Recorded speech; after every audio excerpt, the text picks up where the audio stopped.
இவன் யாரோ இவன் என் பூக்களின் வேரோ இவன் என் பெண்மையை வென்றான் இவன் அன்பானவன். என்னல நீ மட்டும் தனியா உட்காந்துருக்க, மினிய காணோம்? அவ படுத்திருக்கா பாட்டி. இந்த நேரத்துல படுத்திருக்காளா? அவ அப்படிலாம் தூங்குற பிள்ளை இல்லையே, என்னாச்சு? காலையில சாப்பிடும் போது கூட ஒரு மாதிரி இருந்தா. அவளுக்கு அவ அம்மா வீட்டுக்கு போகணுமா? சரில கூட்டு போயிட்டு கூட்டு வா. இல்ல பாட்டி, வளகாப்பு பண்ணி அங்கேயே அனுப்பிச்சு விட்டுறேன்மா. இல்ல முடியாது, அவ இங்கே இருக்கட்டும், நம்ம பாத்துக்கலாம். இல்ல பாட்டி, அவ ரொம்ப கோவப்படுறதுனால வளகாப்பு வச்சிடலாம் நம்ம. ஓ, நீங்கெல்லாம் முடிவு பண்ற அளவுக்கு நீ பெரிய மனுஷன் ஆயிட்ட. இல்ல பாட்டி, அவ கோவப்பட்டு ஸ்ட்ரெஸ் ஆனா அவ உடம்புக்கும் பாப்பாக்கும் தான் கேடு. ஏன் நம்ம இங்க என்ன குறை வச்சோமா? என்னதான் குறை வச்சாலும் அம்மா கூட இருக்கிற மாதிரி இருக்காதுல்ல. அவ தான் ஆசைப்படுறாள்ல, நம்ம பண்ணி விட்டுருமே. இந்த வீட்டுல யாருமே என் பேச்ச கேட்க கூடாதுன்னு இருக்கீங்க. பாட்டி, தேவையில்லாம சண்டை போட வேண்டாம். அவளுக்காக தானே நம்ம இந்த ஃபங்க்ஷனே பண்றோம். அவ ஹாப்பியா இருந்தா ஓகே. இல்ல, நம்ம வீட்டு முதல் வாரிசுல அவளை கூடயே வச்சு பத்திரமா பாத்துக்கணும்னு நினைக்கிறேன். பாட்டி, அவளை நீங்க நல்லா தான் பாத்துக்கிறீங்களா? அம்மாவும் சூப்பரா பாத்துக்கிட்டு, ஆனா அவளுக்கு அவ அம்மா கூட தான் இருக்கணுமா பாட்டி. அவ முடிவா சொல்லிட்டா. அதான் அவன் இவ்வளவு சொல்றான்லாமா, பக்கத்துல தானே இருக்கா. நம்மளுக்கு வேணா நம்ம போய் பாத்துப்போம். சரி, நான் ஒரு நல்ல நாளா பார்த்து சொல்றேன். உடனே மூஞ்ச தூக்கி வச்சுட்டு இருக்காதீங்கன்னா அவகிட்ட எப்போதும் போல பேசுங்க. சரி. அம்மா, மினியவும் பாட்டியவும் தனியா விடாதீங்க. என்ன பாட்டி எதுவும் மனசு நோக்குற மாதிரி சொல்லிடாம. சரிப்பா. சரிம்மா, நான் போயிட்டு வரேன். சாப்பிட்டு பாப்பா. இல்லம்மா, குமரன் வீட்டுல தானே இருக்கான். நான் வேலைக்கு போனாதாம்மா கரெக்டா இருக்கும். நீங்க மினிய பாத்துக்கோங்கண்ணே. சரிப்பா.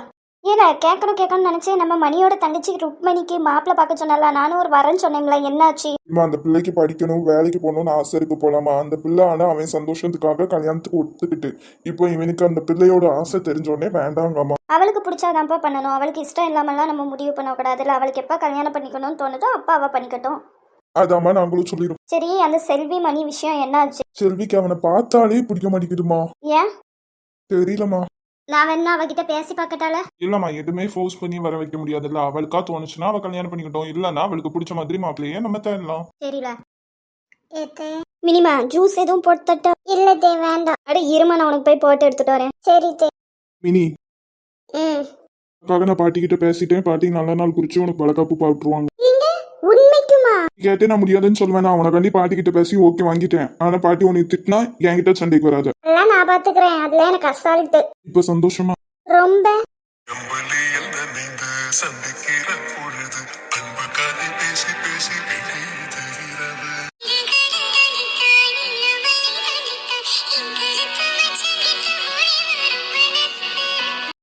இவன்கிட்ட பேசணும் தானே நான் மேல வந்து உட்கார்ந்தேன். இன்னும் ஆளை காணோம். ஏல உனக்கு கூப்பிட்டோன்னே வர முடியாதோ? கீழே வேலை இருந்துச்சுமா. என்ன வேலை? தியாக்கு பாத்திரம் கழுவ ஹெல்ப் பண்ணிட்டு இருந்தேன். என்ன விஷயமா சொல்லுங்க. இல்ல, அந்த மகாராணிக்கு நீங்க தான் எல்லா வேலையும் பார்க்கணுமோ? அம்மாவும் பையனும் என்னது பேசிட்டு இருக்காங்க? ஏமா, எல்லா வேலையும் அவ தான் பாக்கா. நான் அவளுக்கு ஹெல்ப் பண்ணிட்டு தான் வந்திருக்கேன். அதுக்குள்ள என் பையனை எப்படி மயக்கிட்டா? ஆமாமா, ஒரு 5 ரூபா சாக்லேட் கொடுத்து என்னை மயக்கி கூட்டு போயிட்டா. உங்களுக்கு என்னமா பிரச்சனை? எப்ப பார்த்தாலும் அவளை ஏதாச்சும் ஒன்று சொல்லிக்கிட்டே இருக்கீங்க. இல்ல, எனக்கு அவளை பார்த்தாலே பிடிக்கல. அவ எந்த ஊரு எதுவுமே தெரியல. திடுப்புன்னு ஒரு அநாத பிள்ளைய கல்யாணம் பண்ணிட்டு வந்து இதுதான் உங்க மருமவா, இவதான் என் பொண்டாட்டின்னு சொல்லிட்டு வந்து நிக்க. நீயா தான் இந்த ரம்யா பிள்ளையே பிடிச்சி போய் பொண்ணு கேளுங்கம்மான்னு சொன்னேன். இப்ப திடீர்னு என்னன்னா எனக்கு இந்த பிள்ளைய தான் பிடிச்சிருக்கு, கல்யாணம் பண்ணிட்டு வந்து நிக்க. கல்யாணம் பண்ணா 2 பேரும் சந்தோஷமா வாழ்ந்தீங்களா? அவ திடீர்னு எங்கேயோ காணாம போயிட்டா. இன்னும் பிள்ளை பெக்கிறதுக்கு ஒரு அறிகுறி இல்லை. அவளுக்கு என்ன பிரச்சனையோ என்ன நோயோ எவனுக்கும்ல தெரியும். நான் ஒன்னும் அனாதை கிடையாது. அவளை 100 தடவை அப்படி சொல்லாதீங்க. அவளுக்கு நான் இருக்கேன். என்னல நீ இருக்க? அவளுக்கு எல்லாமுமாவே நான் இருப்பேன். பிள்ளை எப்போ பிறக்கணுமோ அப்ப பிறக்கட்டுமா. தேவையில்லாம எங்க 2 பேரும் விஷயத்துக்குள்ள வராதீங்க. இல்ல, நீ என்ன எப்ப பார்த்தாலும் அவளுக்கே வக்காலத்து வாங்குத? என் பொண்டாட்டிக்கு நான் வக்காலத்து வாங்காம வேற யாரு வாங்குவா? சரி, இல்ல அவ அப்பா அம்மா யாருன்னாச்சும் தெரியுமா உனக்கு? தெரியும். நம்ம ஊரா? எதுக்குமா அதெல்லாம் கேக்கீங்க? என் வீட்டு மருமவுல அவர்களுக்கு ஒரு தகுதி இருக்கு. அந்த தகுதி இவளுக்கு இருக்கான்னு பாக்கணும்ல. என் பொண்டாட்டியா இருக்கிறதுக்கு அவளுக்கு எல்லா தகுதியும் இருக்குமா? சரி, உனக்கு அவதான் முக்கியம். ஆமா. அப்ப நான் இந்த வீட்டை விட்டு போயிடுறேன். சரிம்மா.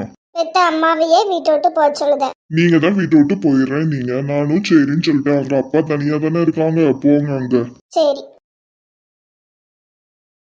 இனிமேல் நீயும் அந்த வீட்டு பக்கம் வந்துடாத. சொத்துல ஒரு பங்கு உனக்கு கிடையாது, சரியா? எனக்கு உழைக்க தெரியுமா? நான் உழைச்சி என் பொண்டாட்டி என் பிள்ளைகளோட பாத்துக்கிறேன். இந்த அம்மாக்கு நான் எப்படி புரிய வைப்பேன்? தியா அனாதை ஆனதே என்னையாலதான். அக்கா, நம்ம சத்யா நல்ல மார்க் எடுத்தேன்னு சொல்லியிருக்கா. ஆமாம்மா, நல்ல மார்க் தான் எடுத்திருக்கா. காலேஜ்ல போய் சேர்த்துட்டீங்களாக்கா? சேர்த்துட்டு வந்துட்டோம்மா. என்னக்கா படிக்க போறாங்க? பிகாம் எடுத்திருக்காமா. எப்படியோ நம்ம சத்யா பாஸ் ஆக மாட்டான்னு கவலைப்பட்டுட்டு இருந்தீங்க. நல்லபடியா மார்க் எடுத்து காலேஜும் போயிட்டா. அவளுக்கு தான் படிப்பே வராது, எங்க பாஸ் ஆவான்னு நினைச்சிட்டு இருந்தோம். ஆனா நல்லாவே படிச்சிருக்காமா கடைசி நேரத்துல. உங்களுக்கு என்னக்கா பிள்ளைகளோட பத்தி கவலை? உங்களுக்கு இருக்கிற 2 பிள்ளைகளும் நல்ல பிள்ளைகளோ பாத்தீங்களா? ரம்யாவும் நல்லா படிச்சுட்டு இப்ப கல்யாணம் முடிச்சுட்டா. அவளை வச்சு உங்களுக்கு எந்த பிரச்சனையும் இல்லை. சத்யாவும் அதே மாதிரி தான் இருப்பா. ஆமாமா, என்னோட பிள்ளைகளும் நல்ல பிள்ளைகளோ. ஆமா, அந்த லட்சுமி அக்காவங்க தெரியலையே, காலையில இருந்து என்னைய பார்க்கவே வரலையேம்மா. தோட்டத்துக்கு எங்கேயும் வேலைக்கு போயிருப்பாவோ. இருக்கலாம், முடிஞ்சதுக்கு அப்புறம் சாயங்காலம் போல வருவாளா இருக்கும். அவளும் நல்லபடியா மினிய கல்யாணம் பண்ணி கொடுத்துட்டாவோ. இனிமேல் அவளுக்கும் எந்த கஷ்டமும் இல்லை. ஆனா எனக்கு தான்க்கா பயமா இருக்கு. என் மவா காலத்துலலாம் எப்படி இருக்க போறாங்கன்னே தெரியல. எனக்கும் அதே கவலை தான். இன்னைக்கு கவலை, நம்ம எப்படி வளர்க்கோமோ அந்த மாதிரி தான் பிள்ளைகள் வளரும். நம்ம நல்லா வளர்த்தா எதுக்கு கவலைப்படணும்? அதுவும் கரெக்ட் தான்க்கா. ஐயா, என்ன? வீட்டுல அமைதியா இருந்தேன் தானடி உன்னைய நான் இங்க கூட்டு வந்தேன். இங்க வந்தும் அமைதியா இருக்க, என்னாச்சுன்னு சொன்னாதானே எனக்கு தெரியும். ஒண்ணும் இல்ல. என்னோட அம்மா எதுவும் சொன்னாங்களா? இல்ல. என்னம்மா என்னாச்சு? அத்தைக்கு எங்க என்னைய பிடிக்கவே மாட்டேங்குது. ஏம்மா உங்களுக்கு கோபம்? நான் சொல்லாம கொள்ளாம கல்யாணம் பண்ணிட்டு வந்துட்டேனேன்ட்டு, மித்தபடி வேற எதுவும் இல்லம்மா. இனிமேல் அவங்க உன்னை ஒண்ணுமே சொல்ல மாட்டாங்க. அவங்க தான் ஊருக்கு போயிட்டாங்கல்ல, இனிமேல் இங்க வரவும் மாட்டாங்க. நீங்களும் அத்தையும் பேசின எல்லாமே நான் கேட்டுட்டேங்க. அவங்க பேசுறது எதுவும் மனசுக்குள்ள வச்சுக்காதம்மா. இல்லைங்க, அவங்க என்னை எவ்வளோ நாளும் திட்டட்டுமே, அவங்களுக்கு உரிமை இருக்கானா? அண்ணாதன்னு மட்டும் சொல்லாதீங்கங்க.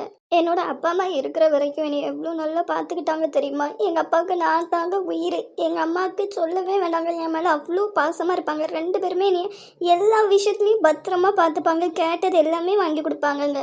அந்த கார் ஆக்சிடென்ட் மட்டும் நடக்காமல் இருந்துச்சுன்னா இந்த நேரத்துக்கு. ஐயா ப்ளீஸ், அதை நினைச்சு கஷ்டப்படாத. இந்த ஆக்சிடென்ட் பண்ணவே யாருன்னே தெரியலங்க. அவன் ரொம்ப சந்தோஷமாக தானே இருப்பான். ஆனால் நான் தானங்க எங்கள் அப்பா அம்மாவை நினச்சி கஷ்டப்பட்டு அழுதுட்டு இருக்கேன். அப்பா அம்மா உன்னைய விட்டு எங்க போக போறாங்க தியா? உன் கூட தானே இருப்பாங்க. என்னோட அப்பாவையும் அம்மாவையும் எவ்வளோ மிஸ் பண்ணுறேன் தெரியுமா? அவங்கள நினச்சி நான் அழாத நாளே கிடையாதுங்க.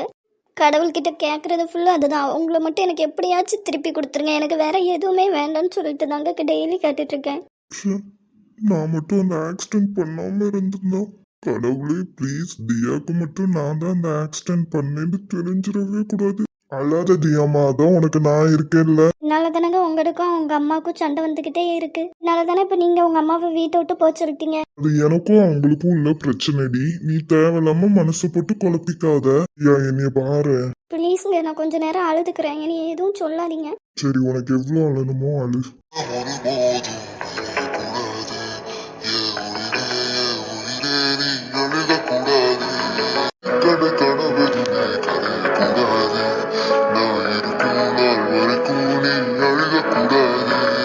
கிடைச்சதை எடுக்கிறதும் எழுந்தது கிடைக்கிறதும் அதுக்கு பழகிறதும் நியாயம் தானடி. கொடுத்ததை எடுக்கிறதும் வேற ஒன்று கொடுக்கிறதும் நடந்ததை மறக்கிறதும் வழக்கம் தானடி. கண்ணான கண்ணே நீ கலங்காதடி, என் உயிரோட